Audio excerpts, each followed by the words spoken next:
Assalamualaikum warahmatullahi wabarakatuh. Waalaikumsalam Waalaikumsalam. Jawab dulu dong. Gue udah belum masalah. Gue belum masalah nih soalnya. Iya. Ada nih mas, kamu jawab. Ketemu lagi bareng gue Rifki di Ngobat, ngobrol bareng temen. Dan di samping gue sekarang sudah ada salah satu musuh anak-anak YouTube sekarang. Karena dia adalah salah satu tersangka selain Mas Wardi yang membuat gempar dunia ini. Selaku kompor. Sehat Ji? Alhamdulillah Sehat, sehat. ya? Alhamdulillah. Selalu tersenyum Pak Ji nih. Karena senyum itu adalah ibadah, Oh Mas. siap. Mohon maaf, saya masih banyak kekurangan. Kenapa jadi begini? Kan kayak yang itu. Oh iya. Padahal gue udah gak mau bahas itu loh. Ini di luar konteks loh. Oke. Tapi menarik. Sebenarnya tadinya nggak mau bahas berhubung Panji tadi udah kasih opening kayak gitu. Gue mau nanya, kan udah adem nih sebenarnya. Tiba-tiba kalian menyerang salah satu orang yang namanya Peter Pan kalau nggak salah. Peter Pan Junior. Peter Pan Junior. Ini bukan grup band, Itu Anaknya sebenarnya Peter Pan kayaknya. ada apa sebenarnya? Ji? Jadi begini ceritanya. Ini kayak cerita kismis nih.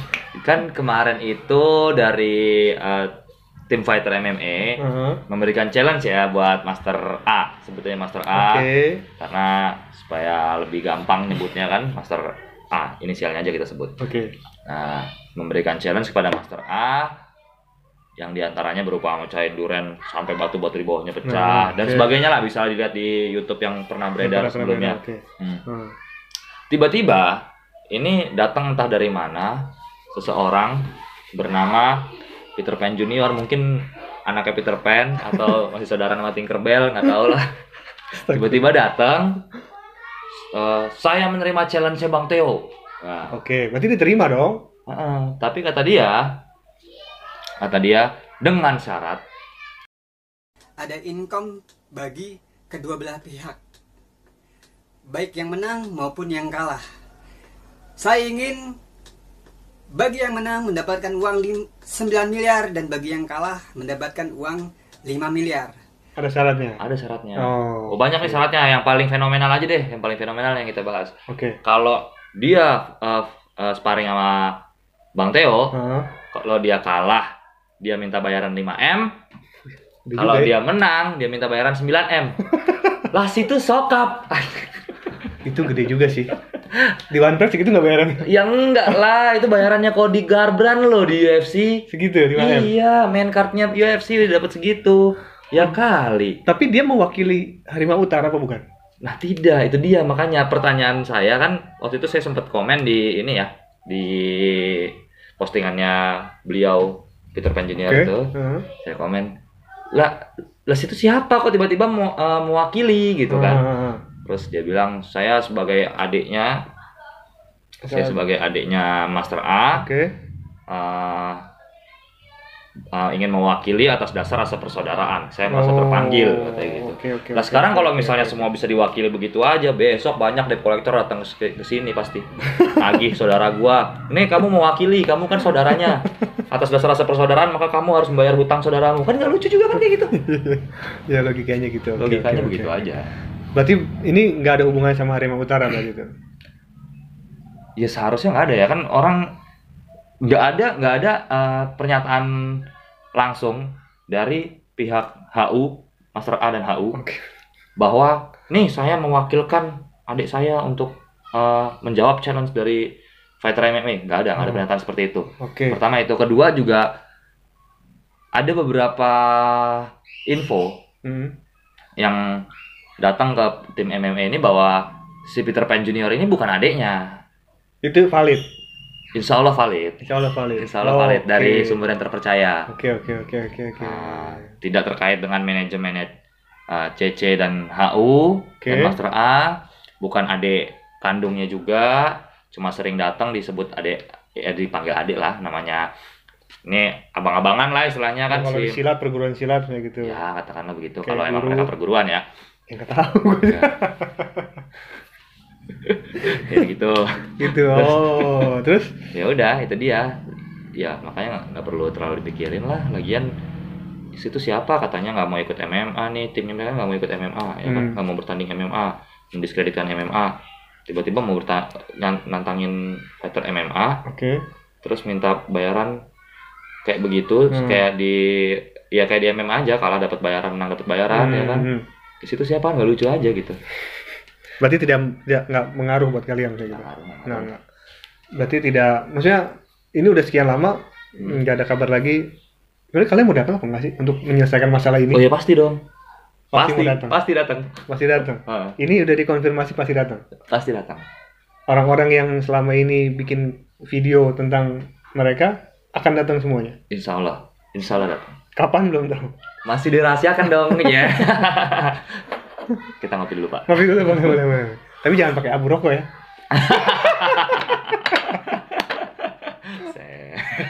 Kenapa? Udah tadi sampai mau datang, kita tinggalin yang tadi itu. Ji, ya. Gue dapet info tadi tuh. Apa tuh? Dari Intel. Kenapa tuh? ngopi pakai abu rokok? Aduh. Itu maksudnya apa? Mungkin buat lo. Itu dari mana? Lo tau dari mana cuy? Mungkin buat kalian yang tahu Panji, selain gue nggak tahu, katanya sih gara-gara dia sering rokok terus masukin abu rokok ke sini, dia dipanggil Panji Dayak. Bukan gitu? Wah, Wimpi kelakuannya. Wimpi nih. Ini Intel ini Wimpi nih. Pasti Wimpi. Maksudnya apa? Maksudnya apa nih? Iseng aja Pak. Enggak, dulu gue barbar banget sih, asli barbar banget. Banyak yang, ya itu, gue sempat dipanggil Dayak tuh zaman gue kuliah. Asli barbar banget. Udah. Pokoknya barbar dalam ceritakan deh. Ngerusuh dah pokoknya. Hidup gue penuh dengan kerusuhan. Pokoknya kerusuhan adalah jalan ninjaku. Enggak, itu lucu bener. Nah, itu rasanya apaan sih? Ya. Kopi dikasih abu rokok. Lebih pekat aja jadinya rasanya. Sekarang enggak? Udah enggak? Coba dong. Jangan. Kita fighter harus mengedukasi. Jadi jangan merokok, setidaknya jangan merokok di kamera lah. Oh iya. Udah gitu, lu kan terkenal ya emang agak bangor gitu lah ya. Agak koplak. Menurut informasi, kita udah usah sebutkan namanya ya. Bukan yang tadi loh. Oh iya, ada lagi. Saya terkenal bangor rupanya Pak. Lu tuh di UI kuliah jurusan? IT. Teknik elektro atau? IT-nya. Kenapa jadi stuntman? Pasti bangor nih. Kerusuhan adalah jalan ninjaku. Itu tadi. Iya. Jadi gue sempat kerja di kedutaan Korea juga. Serius? Bisa bahasa Korea? Enggak, bahasa Inggris aja. Kebetulan bahasa Inggris saya ya expert lah. Bisa. Enggak juga, enggak expert. Bisa aja, bisa ngobrol dengan bahasa Inggris. Ya agak nyambung lah, enggak kayak yang itu. Wait me. Kenapa ke situ lagi? Kita gue nggak bahas itu, maksudnya nggak kayak yang lain-lain gitu. Kita tidak membahas itu. Kita membahas Anda sekarang. Ya sempat kerja di kedutaan Korea, cuma resign. Oke, kenapa? Nggak passion? Ya karena apa ya, kayaknya kurang suka aja gitu di balik meja kerja gitu. Padahal gajinya gede waktu itu. Gede? Lebih gede daripada fighter? Oh, atau stuntman? Gaji per bulannya aja lumayan. 2 digit ada? Belum ada 2 digit, tapi pada zaman itu gede banget. Oh. Gitu. Tapi lucu juga aja, kenapa tiba-tiba memilih jadi stuntman itu? Kayaknya memang senang rusuhan gua. Senang rusuh, pokoknya yang gedebak-gedebuk ya itu. Itu jalan lu emang pengen jadi stuntman atau cita-cita atau? Enggak. Jadi perjalanan gua panjang ya, dari situ, dari kerja di kedutaan Korea, terus gua banyak deh sampai gue merantau kemana-mana. Endingnya gue balik ke Jakarta, jebret. Nah itu pas merantau juga gue sempet nguli juga Pak. Serius. Daerah mana? Gali di Cilegon. Banten. Ya. Gali tanah gitu. Gali tanah, bikin fondasi buat bangunan tower. Tower BTS telepon tuh. Itu yang menghubungkan kalian, ada kerelatan antara Anda dan Suwardi berarti. Sama-sama pernah jadi kuli berarti. Kuli adalah jalan ninjaku. Berarti Anda merasa ada kerelatan di situ. Disitulah kita merasa ada ikatan batin, Pak. Oh gitu. itu berapa tahun jadi? Lumayan. Terus pokoknya itu kan pindah-pindah ya dari Cilegon terus ke Kalimantan. Agak lama di Kalimantan. Di Kalimantan tuh ditambang batu bara, membangun mes buat pekerja batu bara. Ibaratnya kalau kasarnya berarti lu bilang jadi kuli lah ya. Nah, jadi bisa dibilang gitu lah. Ya, gitu. Karena kan nggak bangun-bangun gitu. Iya. Nah, terus tiba-tiba stuntman Awalnya? Pas balik dari Kalimantan tuh. Oke. Balik dari Kalimantan, pas di Kalimantan posisi gue udah agak mendingan lah, istilahnya nggak jadi kulinya lah. Mandor lah. Ya gitu, ya lumayan lah pokoknya. Balik, ya istilahnya punya duit agak lumayan, gue tinggal di apartemen di situ, satu apartemen dengan seorang public figure, artis lah katakanlah artis. Inisial? Salah satunya aku satu apartemen sama Adi Pawitra, Pak. Oh, iya. Tanya aja orangnya. Iya. Disitulah gue ketemu sama ada beberapa artis di situ yang gue kenalan. Suatu ketika dia pas lagi syuting butuh fighter ecek-ecek tuh, yang di film kan ada tuh fighter yang dibayar harian tuh. Berapa dibayar? Ya, waktu itu sehari 250.000. Buat jatuh, digebukin dan sebagainya itu. Nah, gue dihubungin lah mah, bro, lu bisa bela diri kan bro, gitu kan. Ya karena kebetulan gue kan bela diri belajar dari kecil ya. Silat? Iya silat, taekwondo. Terus, oh iya bisa, kenapa? Lu mau nggak syuting? Boleh. Waktu itu gue masih norak gitu kan, lihat dunia syuting kan, gila keren, artis gitu kan. Terus, yaudah, mau datang cerah. Yaudah tuh syuting pertama gue dibayar 250.000, udah seneng ya karena bisa masuk kamera juga ya kan. Nah gue syuting pertama itu bareng sama Bang Volan. Volan. Film apa masih inget nggak? Film apa sinetron? Ini apa? Ternyata tuh, apa udah lama banget berarti? Iya, lama banget. Bapak tua juga ternyata.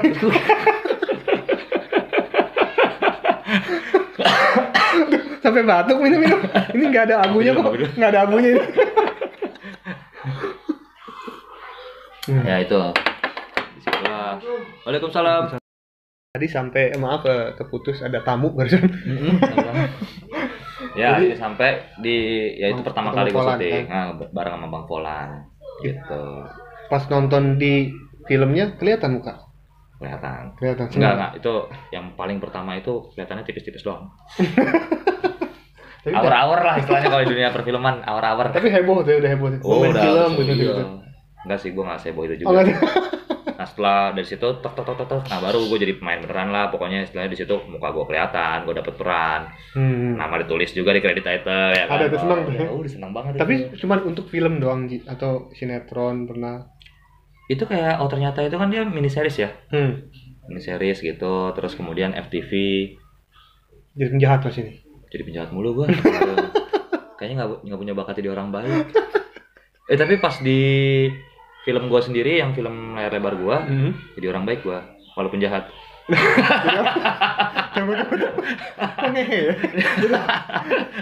Gue agak ambigu juga. Coba di mana jadi orang baik tapi jahat gimana tuh? Jadi dibilang baik ya baik karena gue membela kebenaran, tapi dibilang jahat gue di situ perannya ngehe banget tuh pokoknya. Begitu. Iya. Film tentang banyak sih itu nyindir politik, nyindir pemerintahan gitu-gitu. Nggak takut nih? Gua pribadi sih nggak takut, kan gua di situ cuma artis doang. Kalau ditangkap gua cuma ngikutin skenario mah. Itu akhirnya memutuskan lu untuk menjadi stuntman profesional. Iya, karena di situ pertama kali terjun di dunia film sebagai fighter itu gua ngerasa, ini seru nih gitu kan. Kayak apa ya? Passion gue tersentuh di situ. Ya udah akhirnya gue menggali di bidang itu, terus ya udah jadi stuntman. Maksudnya ada latihan sendiri nggak sih? Oh iya ada. Atau maksudnya gimana tuh? Ada, beda banget nih ya. Ini yang perlu digaris bawahi nih. Jangan nyambung ke sana lagi ya. Jadi beda banget antara bela diri beneran sama buat di film. Gue udah seujon aja kalau sama dia. Climax banget. Gue kompor.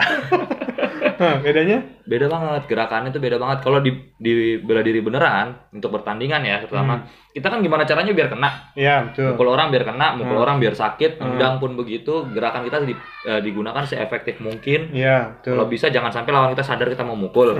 Di film kebalikannya. Nggak kena. Sebisa mungkin jangan sampai kena, tapi nampak kena. Pertama, angle kamera dong yang satu. Ya, angle blockingan ya. Terus kedua, sebisa mungkin pukulannya itu kalaupun emang harus ada kontak, harus touching gitu. Walaupun pelan tapi kelihatannya keras. Main di aksi dan reaksi.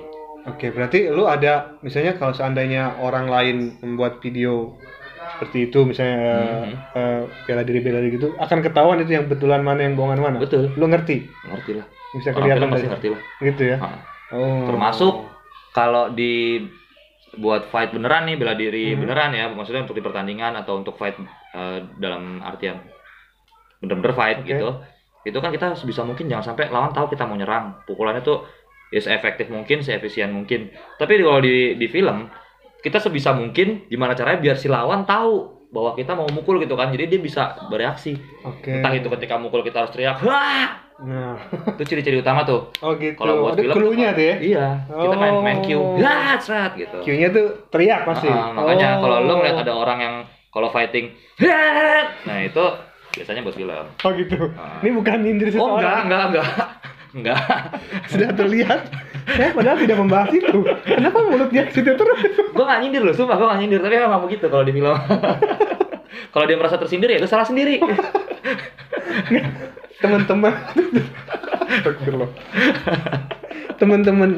yang di stuntman, di Indonesia tuh ada nggak sih tim stuntman tuh? Ada banyak. Gue nggak taunya cuma Wise Team doang nih. Wise Team ada, kemudian ada Piranha Stunt. Oke. Itu juga termasuk besar juga di Indonesia dengan peralatan yang juga cukup lengkap, stuntman yang bagus juga. Oh gitu. Mereka tuh ada wadahnya juga. Ada wadahnya. Kemudian ada Pejuang Stunt, ada Peti Mati 13, ada Black Owl, ada Phoenix Stunt. Nah, yang sering dipakai di film Indonesia Devries, ada The Briggle Unlimited Stunt. Apa tuh? Ada namanya, itu timnya. Oh.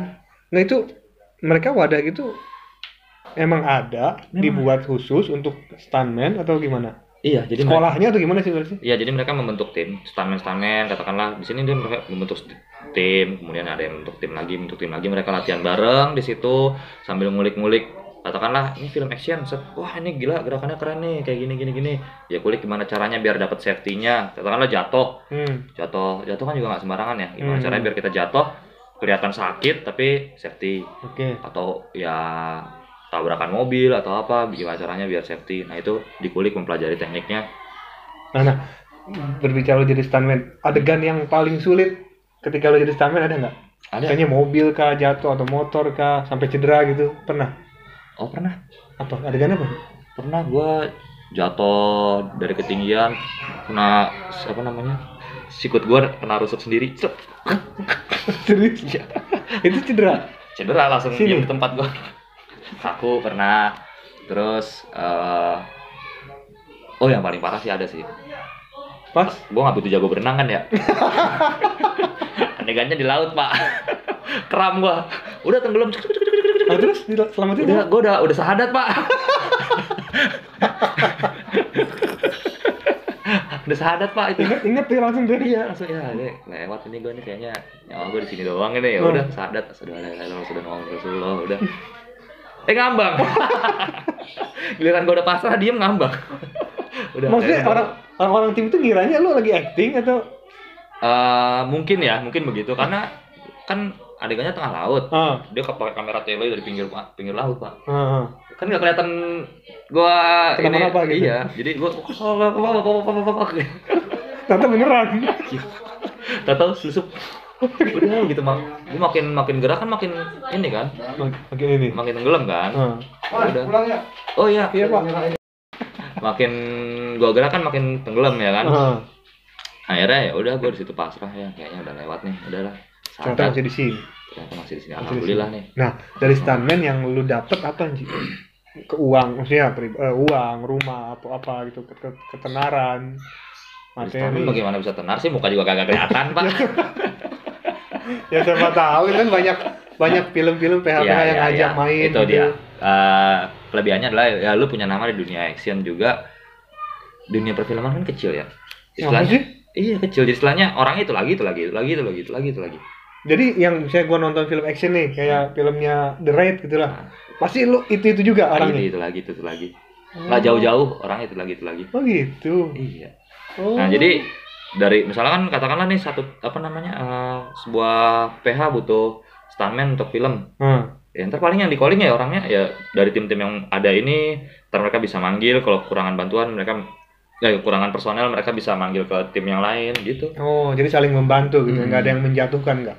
Insya Allah sih nggak ada yang menjatuhkan walau ada beberapa oknumnya ya. Ada oknumnya. Kayaknya di semua bidang ada deh. Ada ya betul sih. Nah maksud gue selain ketenaran oke lah nggak dapet materi. Bisa dijadikan ini, jadi jadikan apa? Hidupan. Insya Allah bisa. Bisa. Insya Allah bisa dari stuntman ya. Kalau lagi kencang banget tuh syuting, kencang pak. Lu dapat apa? Penghasilan terbesar lu? Puluhan juta pak. Dalam satu film. Satu kali syuting bisa. Itu tuh selama misalnya royaltinya ada nggak sih selama film itu tayang di bioskop itu nggak ada? Cuman kontrak di film aja. Oh gitu. Oke. Oh iya. Ngomong-ngomong dapat salam dari Mona Lisa. Si Agil. Parah. Halo.